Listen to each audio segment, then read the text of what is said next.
Ayo berinvestasi akhirat, bangun rumahmu di surganya. Sempurnakanlah ibadah Anda dengan beramal jariah yang pahalanya tidak terputus hingga akhir kiamat.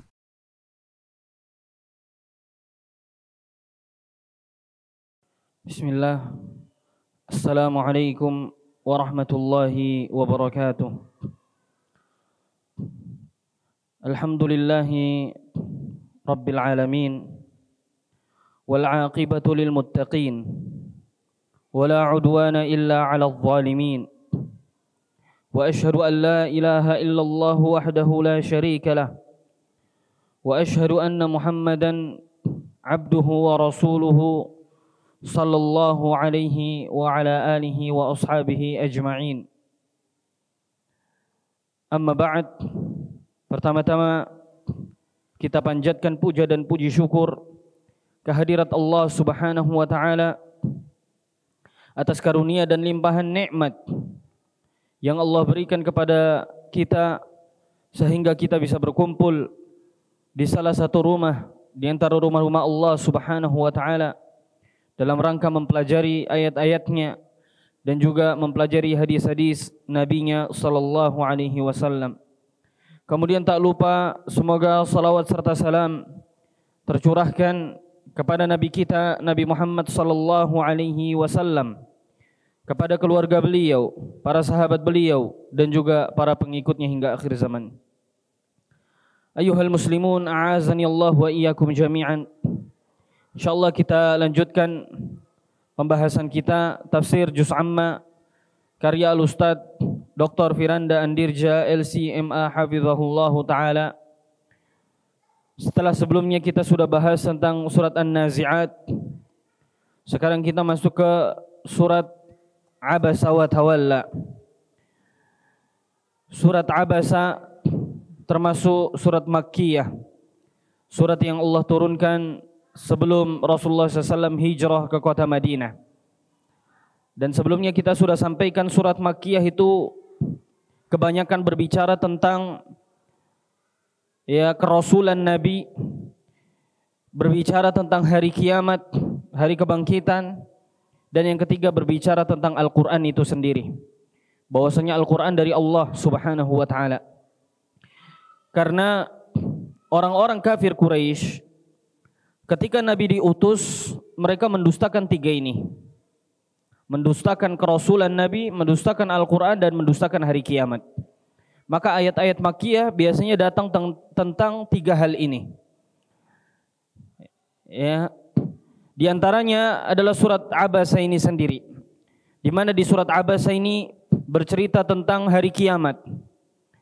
Ya, dan juga munaqashah, dialog orang-orang musyrikin yang mengingkari tentang adanya hari kiamat.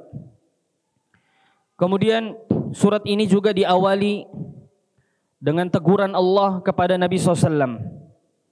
Ya, sebagian orang yang berlebihan dalam memuji Nabi SAW, mereka mengatakan jangan terlalu banyak baca surat Abasa, karena surat ini adalah surat teguran kepada Nabi. Ya, mereka menganggap kalau seseorang membaca surat ini seolah-olah ini merendahkan Nabi.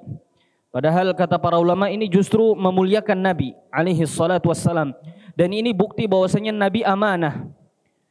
Ya, Nabi amanah. Nabi menyampaikan seluruh yang datang dari Allah Subhanahu wa taala. Karena di luar sana ada orang-orang dari kelompok Syiah yang mereka mengatakan bahwasannya Nabi SAW menyembunyikan wahyu. Ya, Al-Quran yang diturunkan kepada Nabi itu hanya sepertiga dari yang aslinya. Makanya kemudian mereka mengatakan Nabi menyembunyikan wahyu. Adapun sisa wahyunya setelah Rasulullah wafat, maka disampaikan kepada Ali bin Abi Thalib radhiyallahu anhu. Maka ini tidak benar. Kata para ulama, seandainya Nabi mau menyembunyikan, harusnya Nabi menyembunyikan ayat ini. Kenapa? Karena ayat ini teguran kepada Nabi. Ketika Nabi bermuka masam, Nabi ditegur sama Allah. Harusnya kalau ini menunjukkan kekurangan pada diri Nabi, harusnya Nabi tidak menyampaikan ini ayat. Namun Nabi tetap menyampaikan. Karena ini memang dari Allah Subhanahu wa taala, dan ini menunjukkan Nabi telah menyampaikan seluruh yang datang dari Allah Subhanahu wa taala. Addal amanah, telah menunaikan amanah. Ya, bahkan Allah mengatakan ya ayyuhar rasul balligh ma unzila ilaika min rabbik.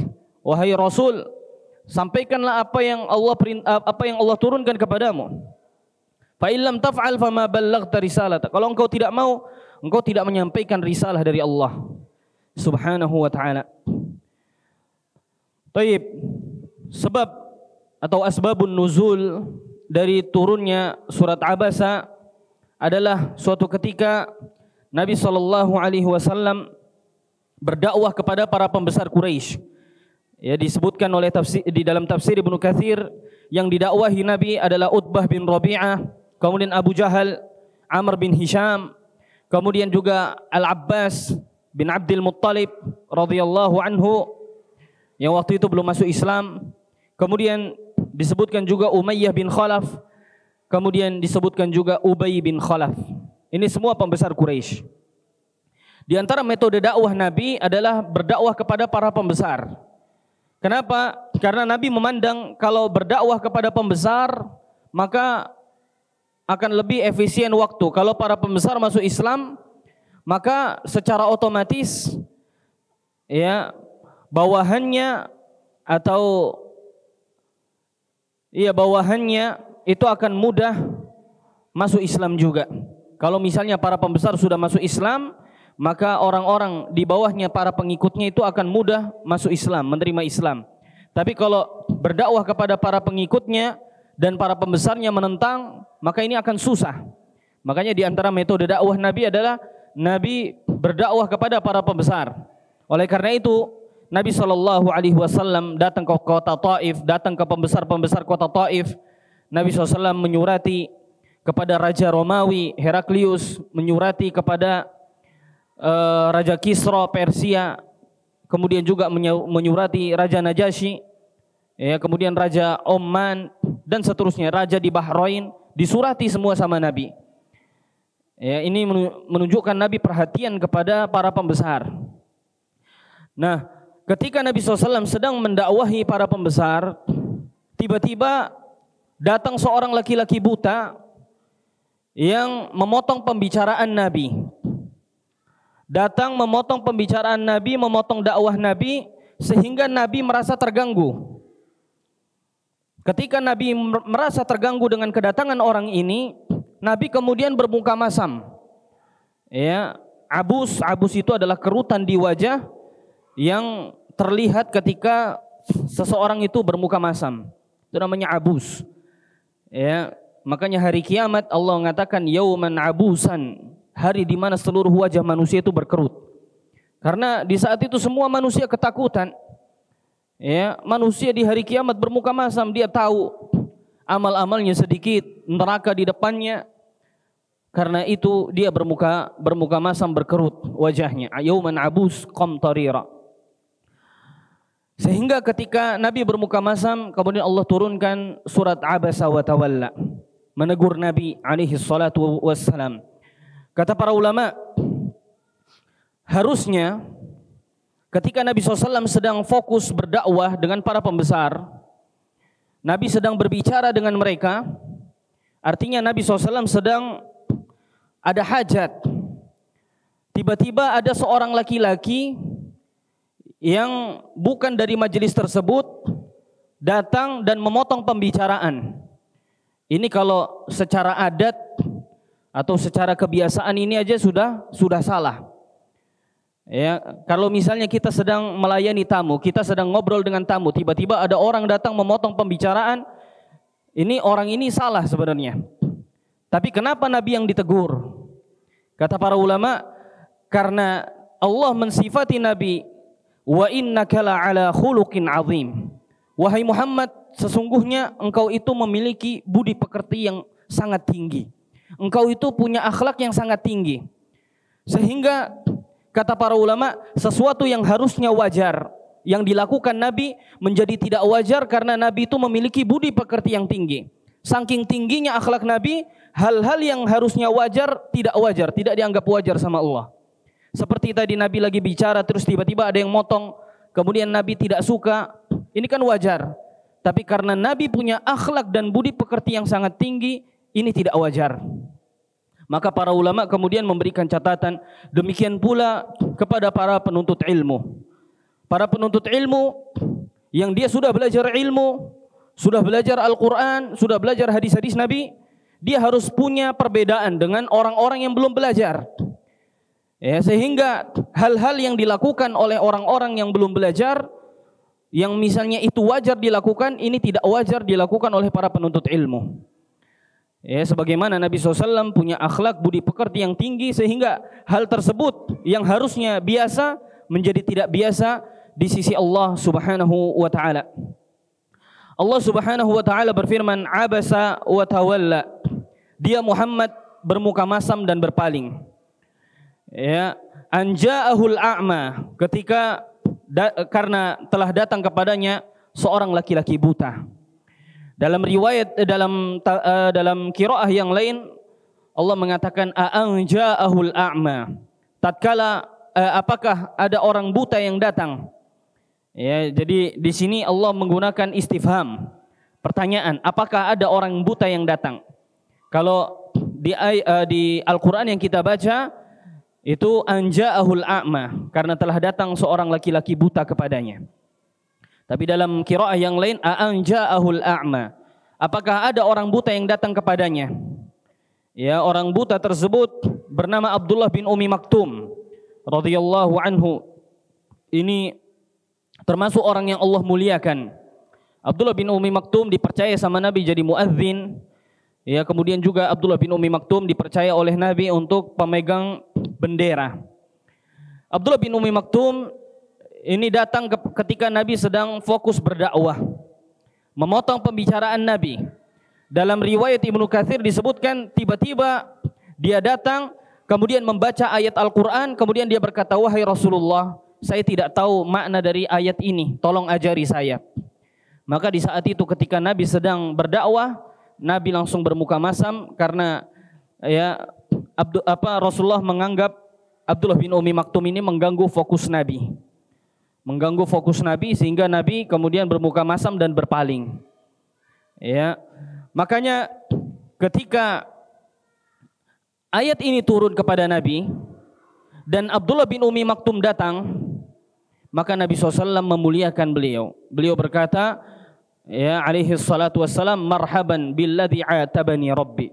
Selamat datang wahai laki-laki yang karena engkau aku ditegur oleh Rabbku. Jadi Nabi setelah itu sangat memuliakan Abdullah bin Ummi Maktum, seorang laki-laki buta. Ayuhal muslimun azanillahu wa iyyakum jami'an.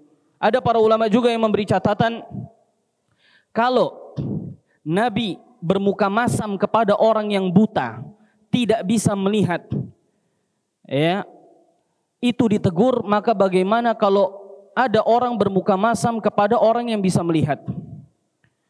Kalau orang yang buta mungkin dia tidak melihat bagaimana muka masamnya orang yang diajak bicara, sehingga mungkin dia tidak sakit hati, dia tidak tahu. Tapi kalau dia bermuka masam kepada orang yang bisa melihat dan itu kemudian menyakiti perasaannya, maka tentunya ini lebih tidak dibolehkan di dalam Islam. Oleh karena itu kata Nabi SAW, ya, la tahkiranna minal ma'rufi syai'an. Jangan kamu sekali-kali meremehkan kebaikan sama sekali. Walau antalqa akhaka biwajhin talqin. Meskipun engkau itu hanya bertemu dengan saudaramu dengan wajah ceria. Ya, ini adalah Islam. Bahkan kata Nabi SAW, tabassumuka fi wajhi akhika sadaqah. Senyummu di wajah saudaramu itu sedekah. Ya, senyum yang kita lakukan ini sedekah. Kemudian para ulama juga menyebutkan, kalau ada orang yang ketemu saudaranya kemudian dia tidak tersenyum, berarti menunjukkan adanya penyakit hati di dalam dirinya. Ya, hatinya banyak penyakit, hatinya banyak masalah, sehingga ketika dia ketemu saudaranya susah senyum. Maka di antara ibadah yang mudah kita lakukan dan itu dianggap sedekah oleh Allah Subhanahu wa taala adalah tersenyum kepada siapapun dari saudara kita muslim. Ya, kalau ketemu maka ucapkan salam kemudian tersenyum. Ini adalah ibadah yang mudah, ya, dilakukan oleh kita semua.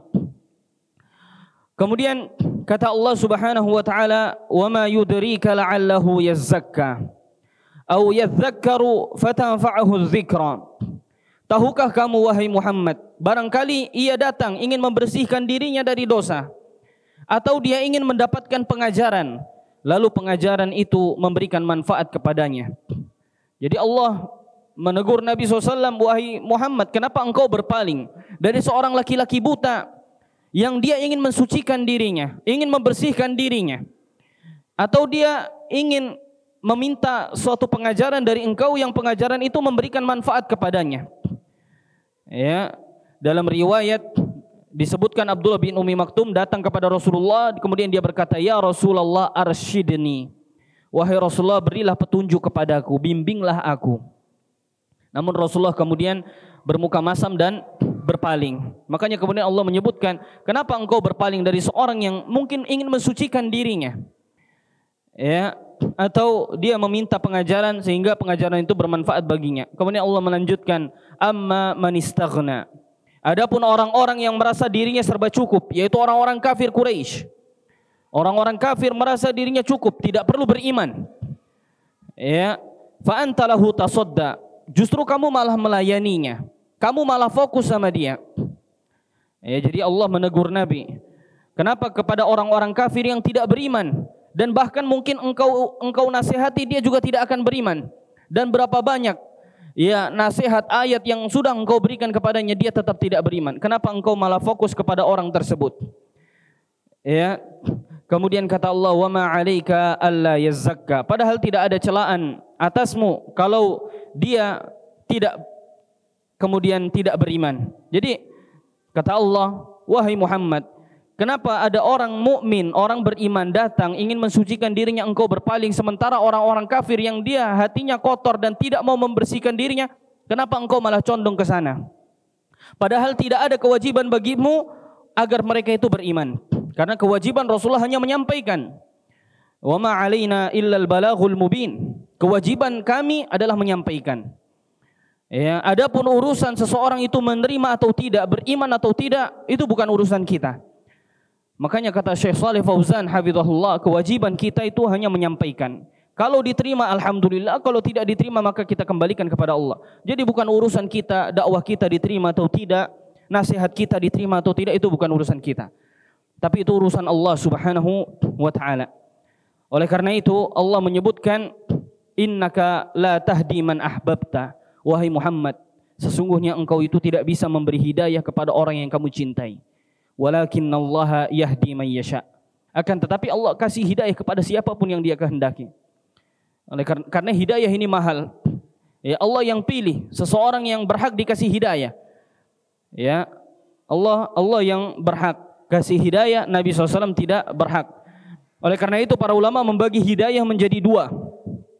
Ada hidayatul irsyad wal bayan, yaitu hidayah berupa petunjuk, bimbingan dan juga penjelasan.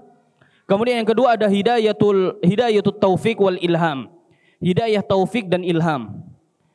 Ya, adapun hidayatul irsyad wal bayan, maka Nabi punya hidayah ini. Nabi punya hidayah menjelaskan, ya, menasihati. Ya, adapun hidayah taufik, seseorang masuk Islam, seseorang dapat hidayah untuk melakukan amal kebaikan, maka ini murni di tangan Allah Subhanahu wa taala. Ini murni di tangan Allah Subhanahu wa taala. Sehingga hidayah taufik ini lebih khusus daripada hidayatul al-irsyad wal bayan. Ya, hidayatul irsyad wal bayan. Kemudian Allah Subhanahu wa taala menyebutkan, "Wa amma man ja'aka yas'a wa huwa yakhsha."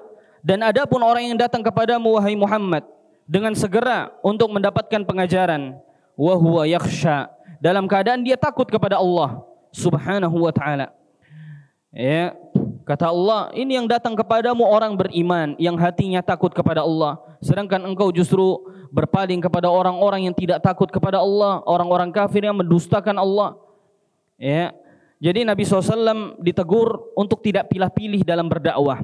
Ini ketika berdakwah kepada pembesar, kemudian Nabi hanya fokus kepada pembesar. Artinya Nabi harus berdakwah kepada seluruh tanpa membeda-bedakan kepada pembesar, kepada orang-orang kecil dan seterusnya, tanpa dibeda-bedakan orang kaya, miskin dan seterusnya.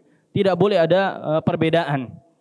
Ya, oleh karena itu setelah Nabi SAW ditegur oleh Allah, kemudian Nabi setelahnya menjadi yang lebih baik, sehingga ketika Abdullah bin Ummi Maktum datang, dia berkata, marhaban billadzi atabani rabbi, selamat datang wahai laki-laki yang karena engkau aku ditegur Rabbku.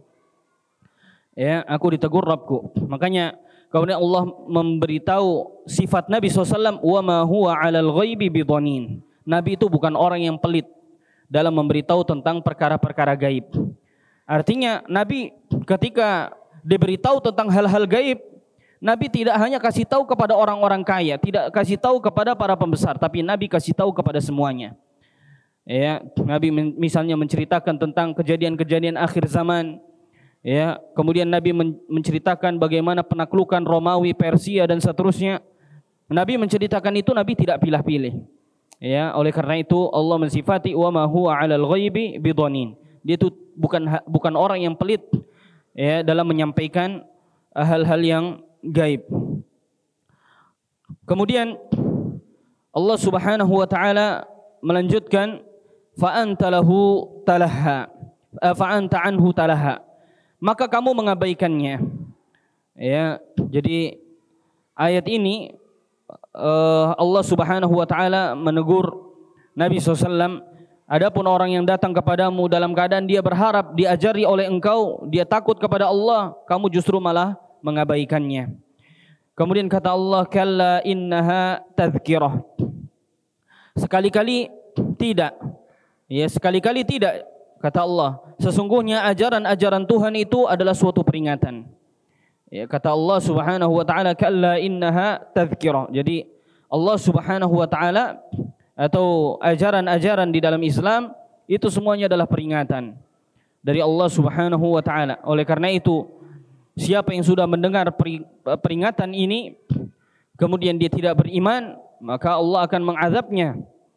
Ya, oleh karena itu orang-orang kafir ketika mereka dilemparkan satu persatu, ya, ketika Allah mengatakan takadu tamayyazu minal ghaid, hampir saja neraka itu meledak karena dia marah. Kullama ulqiha fiha faujun, setiap kali ada suatu kelompok yang dilempar ke dalam neraka, sa'alahum khazanatuha, maka para penjaga neraka mengatakan, alam ya'tikum nadhir, bukankah telah datang kepada kalian pemberi peringatan?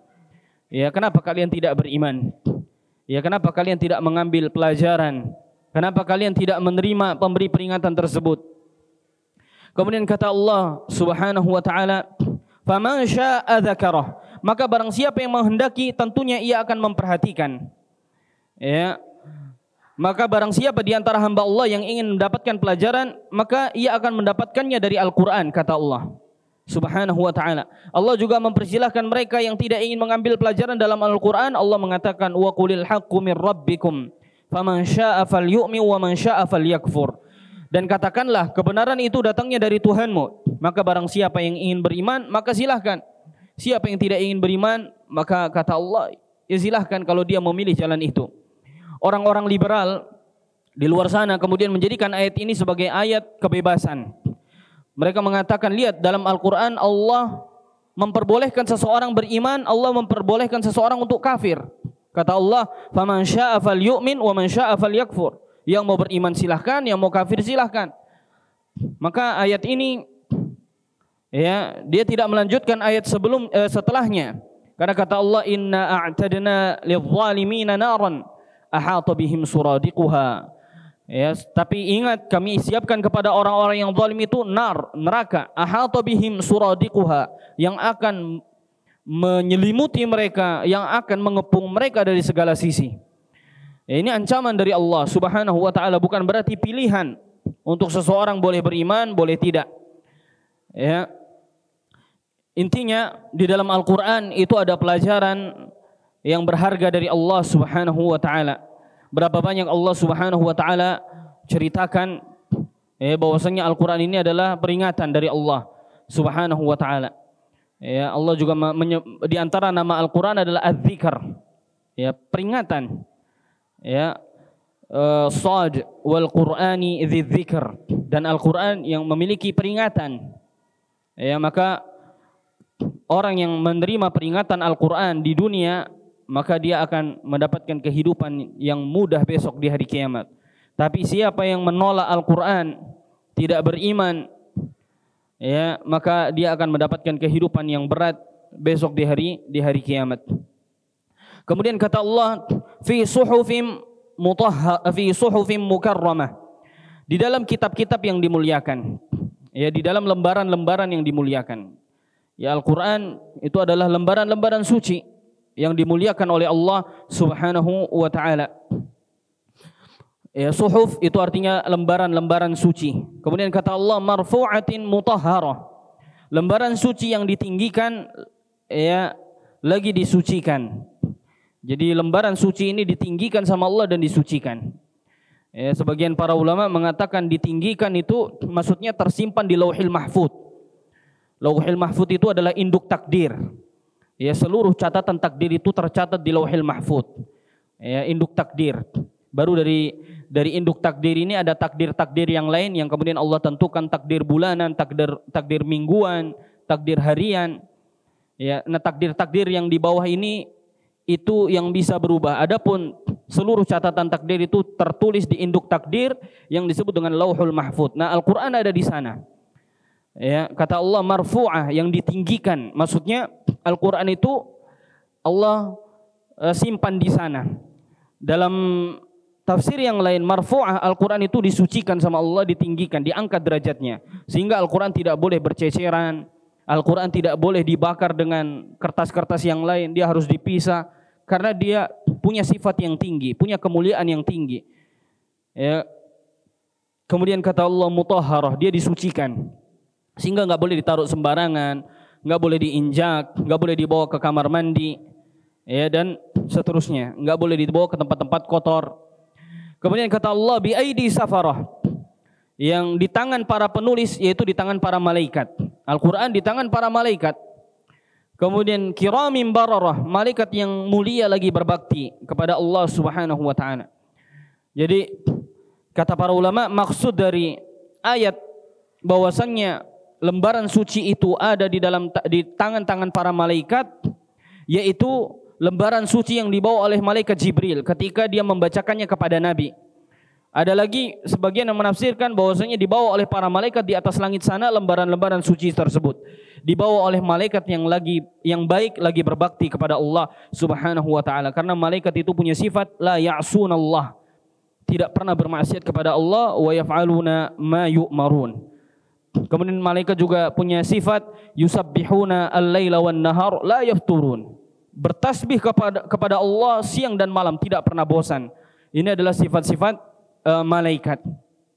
Nah, sebagian para ulama menafsirkan ketika misalnya Allah berfirman la yamassuhu illal mutahharun, tidak ada yang memegang lembaran suci Al-Quran kecuali orang-orang yang suci. Sebagian ulama menafsirkan orang yang pegang Quran dia harus dalam keadaan wudu. Tidak boleh seseorang dalam keadaan dia hadas atau junub, ya, atau hadas lah, dalam keadaan hadas dia pegang Quran. Karena kata Allah la yamassuhu illal mutahharun, tidak boleh dipegang kecuali orang-orang yang suci, yang telah bersuci. Sebagian lagi mengatakan tidak mengapa selama seseorang itu bukan junub. Ya, dalam artian dia dalam keadaan hadas dia boleh pegang Quran, dia boleh baca Quran. Karena maksud dalam ayat tadi la yamassuhu illal mutahharun, tidak ada yang memegang mushaf lembaran suci Al-Qur'an kecuali orang-orang yang suci. Yang suci itu maksudnya adalah dibawa tafsirnya para ulama kepada tafsir surat Abasa, yaitu bi aidi safarah, yaitu lembaran-lembaran suci yang ada di tangan para malaikat. Sehingga dengan ayat tadi, dengan penafsiran tadi, tidak kemudian orang yang hadas dilarang megang Quran, dia boleh pegang Quran. Kenapa? Karena maksud dari ayat tadi adalah yang di tangan para malaikat, lembaran suci yang ada di tangan para malaikat. Kemudian kata Allah Subhanahu wa taala, qutilal insanu ma akfarah, binasalah manusia, alangkah amat sangat kekafirannya. Di dalam bahasa Arab, kata ma itu ada dua kemungkinan. Pertama, ma istifhamiyah, ma untuk pertanyaan.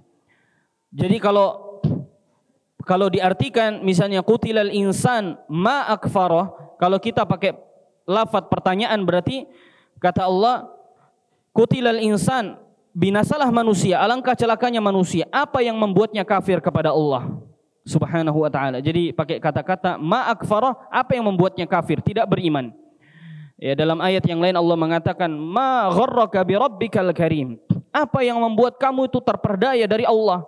Kamu sudah tahu Allah yang menciptakanmu, Allah yang kasih rezeki kamu, ya, Allah yang utus para rasul, dan kamu tahu bukti kebenarannya. Apa yang membuat kalian kafir, tidak beriman? Kemudian ada juga ma ta'jubiyah, ma untuk sesuatu yang menakjubkan. Misal kalau kita misalnya ya untuk menunjukkan perkara yang menakjubkan, misalnya ma aladza hadzal ta'am, alangkah lezatnya makanan ini.